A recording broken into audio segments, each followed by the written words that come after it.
Bismillahirrahmanirrahim. Alhamdulillahirrahmanirrahman. Alladzi amarana bil adli wal ihsan wa nahana 'anil zulmi wal buhtan. Asyhadu an la ilaha illallah wahdahu la syarika lah, al-malikul hannan, wa ashhadu anna sayyidana Muhammadan abduhu wa rasuluhu sayyidu waladi adnan. Allahumma salli wa sallim wa barik ala sayyidina wa habibina Muhammad wa ala alihi wa ashabihi wa dhurriyyatihi wa atba'ihi ila akhiriz zaman, amma ba'du. Yang kita hormati dan kita cintai para habaib, para alim ulama, para muhibbin, hadirin hadirat rahimakumullah. Puji dan syukur senantiasa kita haturkan kehadirat Allah subhanahu wa ta'ala yang tidak henti-hentinya memberikan kita berbagai macam anugerah, taufik dan hidayah.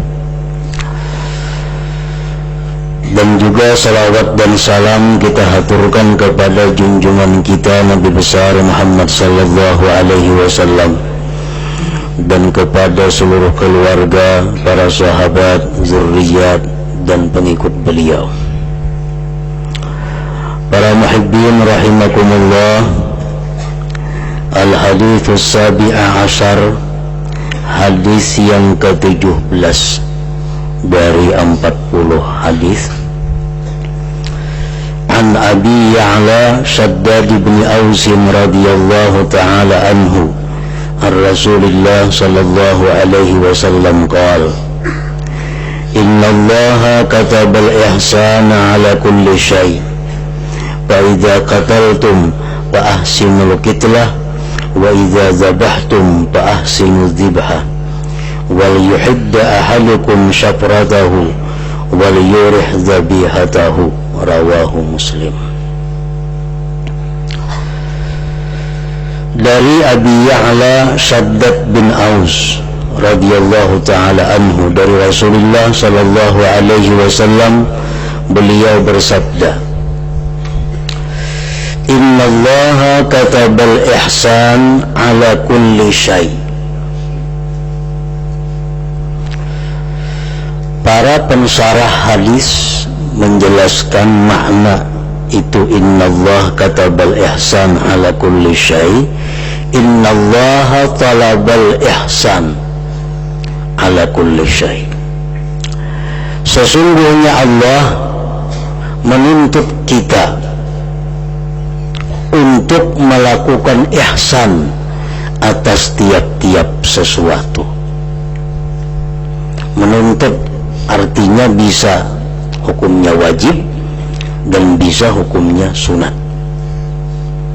Ada hal-hal yang kita dituntut wajib melakukan ihsan, ada hal-hal yang kita dituntut sunat melakukan ihsan itu. Ala kulli syai', atas tiap-tiap sesuatu.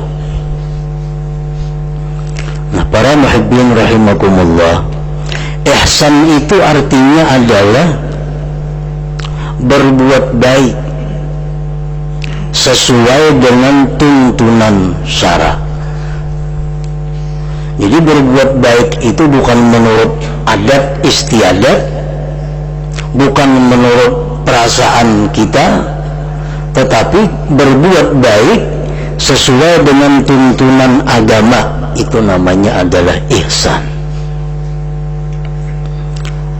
Karena antara perasaan dengan adat istiadat dengan agama itu kadang selalu sama, kadang-kadang berbeda. Sesuatu yang menurut agama itu adalah baik, kadang-kadang menurut perasaan kita belum tentu baik. Menurut adat istiadat belum tentu baik, padahal agama menjelaskan itu adalah suatu kebaikan. Nah, oleh karena itu pengertian ihsan yang mana Allah menuntut kita untuk melakukannya tadi adalah berbuat baik atas segala sesuatu sesuai dengan tuntunan syariat atau tuntunan agama. Nah, para muhibbin rahimakumullah, Allah subhanahu wa ta'ala menuntut kita untuk berbuat baik atas tiap-tiap sesuatu. Nah, pengertian sesuatu itu sangat luas dan sangat umum.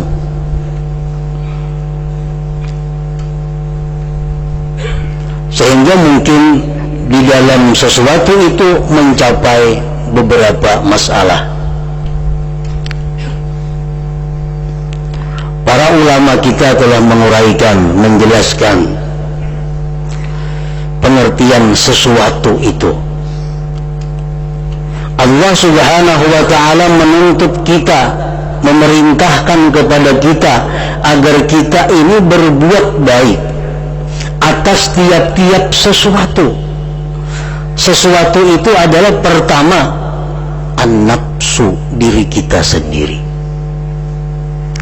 Nah, Allah subhanahu wa ta'ala menuntut kita agar kita ini berbuat baik dengan diri kita sendiri. Nah, bagaimana caranya kita berbuat baik dengan diri sendiri itu? Ayyahmilaha ala ta'at wajtinabil mukhalafat. Antara lain mendorong diri kita untuk melakukan taat dan menjauhi yang bertentangan dengan hukum Allah. Nah, itu tanda bahwa kita melakukan kebaikan, melakukan ihsan kepada diri kita. Apa yang diperintahkan Allah, kita tekankan diri kita untuk segera melakukannya. Apa yang dilarang Allah, kita usahakan diri kita agar jauh daripada yang dilarang Allah. Bila kita mampu demikian, kita telah berbuat satu kebaikan kepada diri kita. Nah, orang-orang yang melanggar hukum Allah, orang-orang yang lalai dengan perintah Allah, itu sebenarnya adalah tidak berbuat baik dengan dirinya sendiri, bahkan mencelakakan dirinya sendiri. Dan termasuk lagi berbuat baik dengan diri kita sendiri adalah wala yuti'aha fi kulli ma turid. Dan kita tidak boleh mentaati akan diri kita pada tiap-tiap yang dia kehendaki. Kita ada punya nafsu. Imam Ghazali menjelaskan termasuk yang bisa memberikan gerak hati itu adalah nafsu.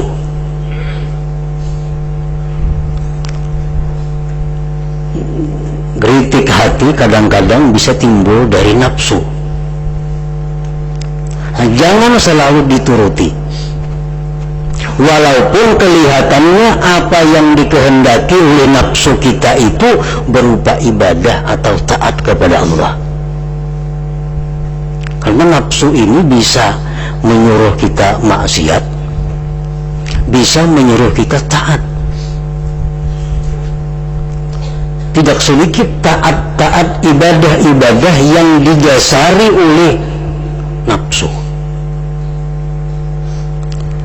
Nah, apabila kita berbuat baik kepada diri kita, kita jangan hendak selalu menuruti apa kehendak nafsu kita. Kita teliti, kita periksa apakah ini sesuai dengan apa yang diajarkan Allah dan Rasul atau tidak. Kalau menyuruh untuk melakukan maksiat, itu sudah jelas. Nafsu ada peran di situ. Sama halnya dengan syaitan. Cuma geritik nafsu ini biasanya mengarah kepada sesuatu. Contohnya, nafsu hendak melakukan satu munkar, satu yang dilarang, misalnya judi. Nah, setiap hari, setiap saat kita didesaknya untuk judi atau untuk riba. Lain pada itu tidak ada. Selalu didorongnya hati kita untuk melakukan riba. Nah, ini alamat bahwa itu adalah gerakan nafsu. Lain hal dengan syaitan. Nah, syaitan ini yang penting kita jatuh kepada maksiat, apapun bentuk maksiat itu. Nah, kita digodanya untuk riba, kalau kita kada mampan maksiat yang lain lagi, maksiat selalu menawarkan macam-macam maksiat, itu syaitan. Kalau nafsu biasanya mengarah kepada satu tujuan maksiat. Nah, nafsu bisa mengajak kita berbuat taat. Bagaimana tandanya perbuatan taat kita itu didasari nafsu atau ikhlas karena Allah? Kan mesti ibadah itu karena Allah, bukan karena nafsu. Tapi seringkali kita melakukan ibadah itu terdorong oleh nafsu tanpa karena Allah. Tandanya adalah apabila kita melakukan ibadah-ibadah yang kurang afdal, padahal kita mampu melakukan ibadah yang lebih afdal. Nah, ini tanda bahwa itu adalah bagian nafsu.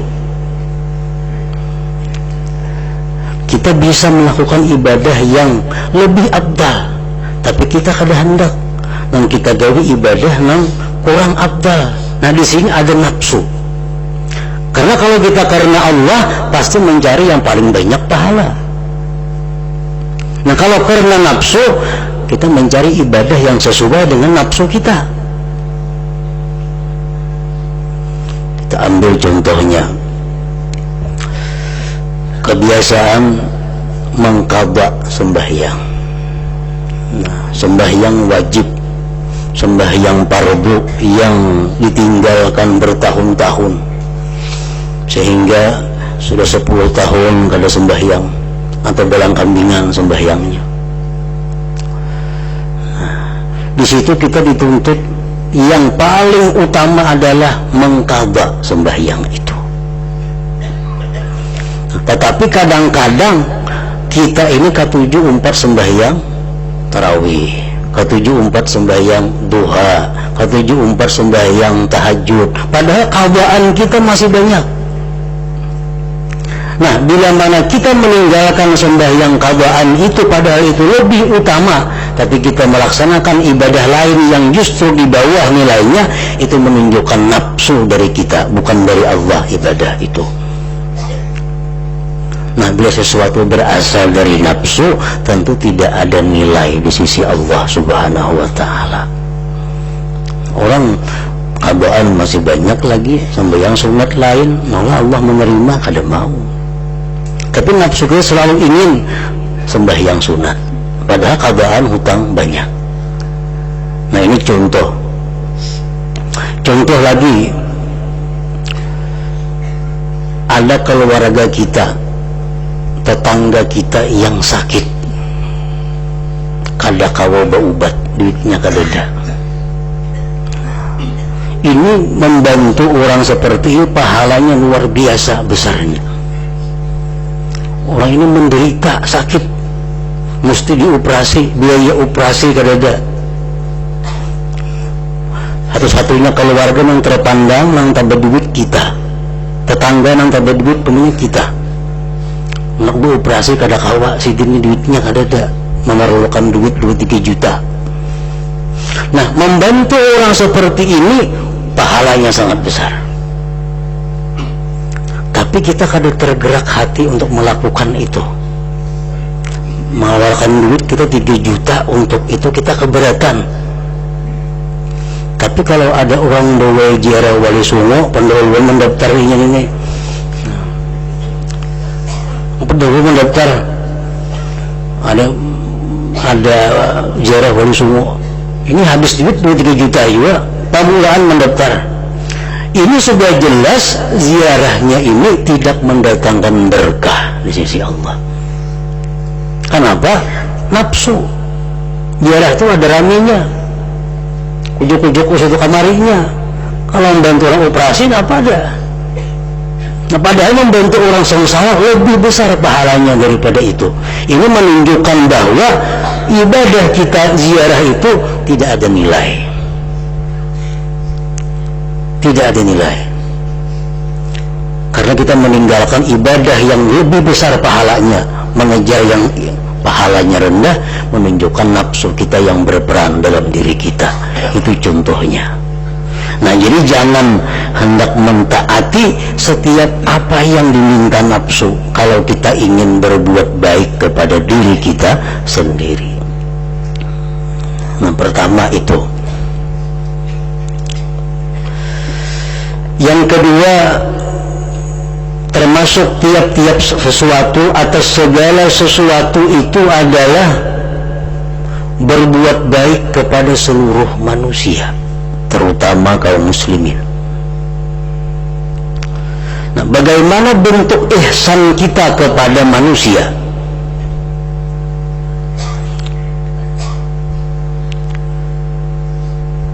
Para ulama pensyarah hadis ini menjelaskan, pertama, ayyan sahalahum, bahwa dia bermaksud baik bagi manusia itu. Dia berniat baik, berkehendak baik kepada manusia.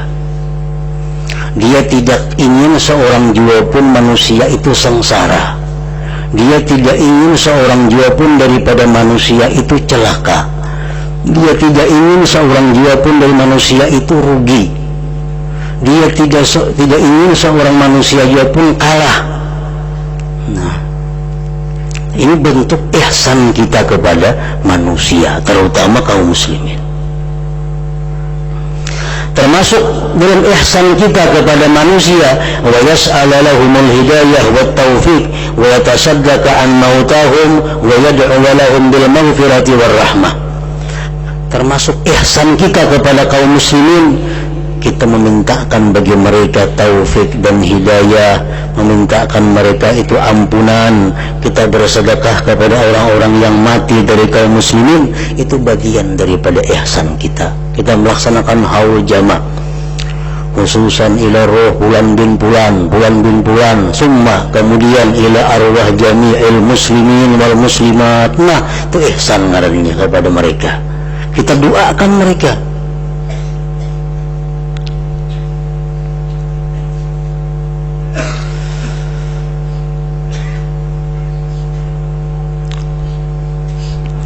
Para muhibbin rahimakumullah, di dalam hadis ini Rasulullah secara khusus menerangkan tentang ihsan itu.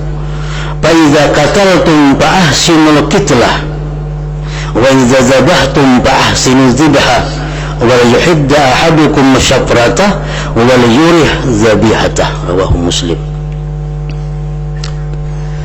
Apabila kalian membunuh sesuatu atau membunuh seseorang yang dibolehkan membunuhnya, maka bagus-baguslah membunuh itu. Bagaimana cara yang bagus dalam hal membunuh itu? Ikhtiyaru ashali turuq wa akhaffiha ilama wa asra'iha izhaqa. Cari tempat di mana yang paling cepat dia mati, yang paling sedikit dia merasa sakit. Wa dzalik bidarbil unuq bisaif, yang demikian adalah dengan memancung lehernya. Kalau ini kita melaksanakan hukum-hukum yang sifatnya hukum bunuh, ada orang yang mesti dihukum bunuh, bunuhlah dia itu dengan cara yang paling cepat matinya. Dan agama Islam sudah mengajarkan bagaimana cara yang paling cepat itu adalah dengan memancung lehernya dengan pedang. Karena itu paling cepat, lebih cepat daripada ditimbak, lebih cepat lagi daripada digantung, lebih cepat daripada disetrum. Nah, ada yang menghitung para ahli bahwa dengan memancung leher itu cuma merasa sakit kurang lebih 3 detik. 3 detik. Kalau digantung bisa seberapa jam sakitnya. Ditimbak berpuluh menit sakitnya. Jadi Islam mengajarkan dengan dipotong leher dengan pedang yang tajam itu cuma 3 detik merasa sakit. Nah, melaksanakan dengan demikian itu adalah ihsan terhadap membunuh. Sampai membunuh pun kita diajarkan untuk ihsan, untuk berbuat baik. Wa idza zabahtum fa'ahsinu dzibha, dan apabila kamu menyembelih, baik-baiklah menyembelih itu. Bagaimana yang baik menyembelih itu? Ayyakuna bisikinin madin, dengan pisau yang tajam. Wa ayyu'ajjila imraraha ala madbahil bahimah, dan bahwa dia segera melalukan pisau itu di lehernya. Wala yuhiddas sikin bihadratiha, dan tidak menajamkan pisau di hadapannya. Nak nyembelih kambing, nah mas lading di hadapannya, nah itu satu kejahatan. Nabi kita melihat seorang laki-laki waktu itu hendak menyembelih kambing, maasah lading di hadapan kambing. Ujar Nabi, ikan 2 kali membunuhinya ngarannya. 2 kali membunuh itu. Wala yuhiddas sikin bihadratiha, dan bahwa tidak menajamkan pisau di hadapan binatang itu. Wala bihadrati ghairiha, dan tidak menyembelih di hadapan yang lainnya. Sebab kurban kita 2 ekong, jangan seekong disembelih, nah dipisah. Jauhakan dahulu nang seekongnya atau lainakan tempatnya. Termasuk yang dituntut Allah kepada kita, ihsan. La siyama ummuha waladuha, lebih-lebih ibu atau anaknya. Para muhibbin rahimakumullah, diriwayatkan bahwa Nabi Ya'qub alaihissalam dicoba oleh Allah dengan dipisahkan Nabi Yusuf, anak yang paling dicintainya. Dipisahkan sekian tahun. Salah satu penyebabnya, para ulama mengatakan Nabi Ya'qub itu pernah menyembelih unta di hadapan anaknya.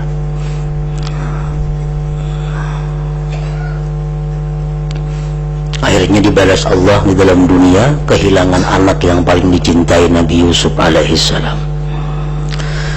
Para muhibbin rahimakumullah, orang-orang yang melakukan ihsan disebut muhsin kalau laki-laki, muhsinah kalau perempuan. Tidak sedikit ayat Al-Quran yang menyatakan keutamaan, kemuliaan orang-orang yang mampu melakukan ihsan ini. Firman Allah Subhanahu wa ta'ala, wa ahsinu innallaha yuhibbul muhsinin. Ihsanlah kamu, lakukanlah ihsan, berbuat baik, terutama kepada diri kita sendiri. Dalam agama itu yang penting dicari keselamatan diri sendiri, itu utama. Ibadah diutamakan diri sendiri.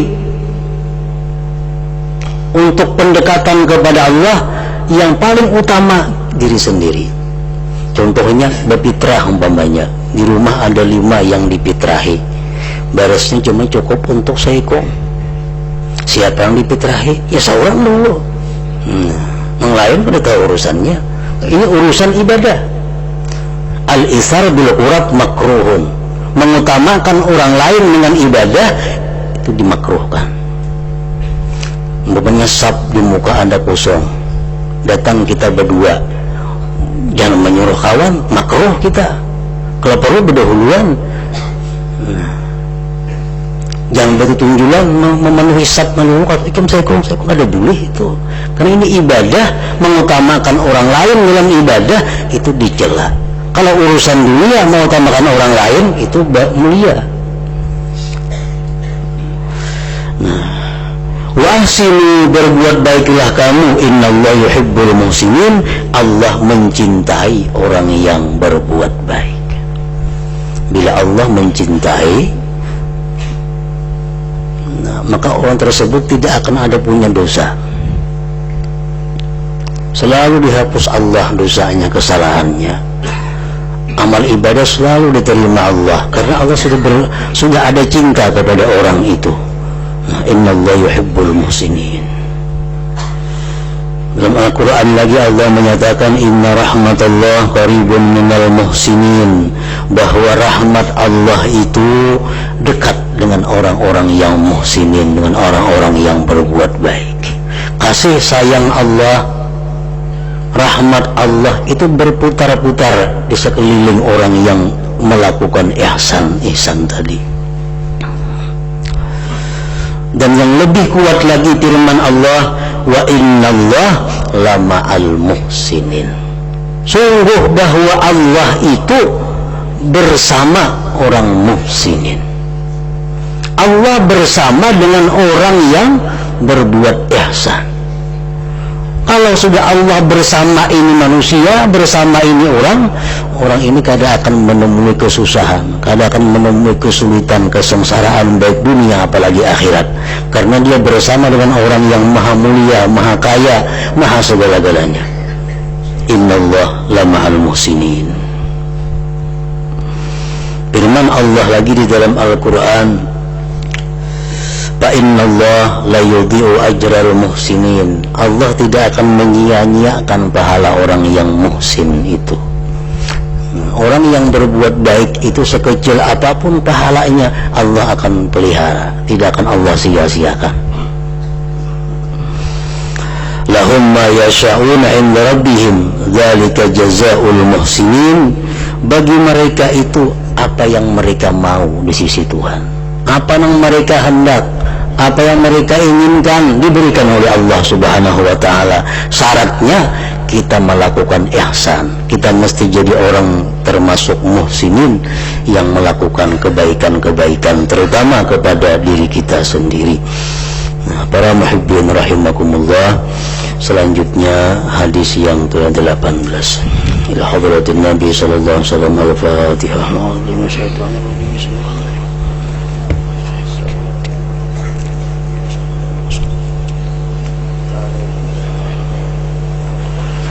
أشهد أن لا إله إلا الله وحده لا شريك له